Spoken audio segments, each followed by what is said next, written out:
Herkese merhaba, kanalımıza hoş geldiniz. Şarkıcı ve söz yazarı Latif Doğan geçtiğimiz aylarda anne acısıyla sarsıldı. Doğan, annesinin vefat ettiğini sosyal medyadan paylaştığı mesajla duyurmuştu.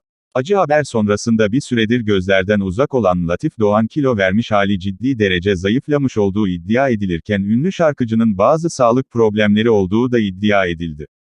Ünlü şarkıcının sağlık durumuyla ilgili olarak yeni gelişmeler meydana geldiği aktarıldı. Latif Doğan'ın kalp, şeker, tansiyon gibi hastalıkları olduğu açıklanmayan başka ciddi rahatsızlığı olduğu da iddia edilmekte.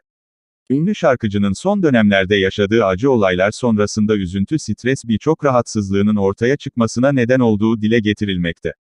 Annesinde uzun süre yoğun bakımda tedavi gördükten sonra vefat etmişti. Doğan'ın da benzer hastalıkları olduğu iddia edildi. Doğan'ın düzenli olarak tedavi gördüğü dile getirildi.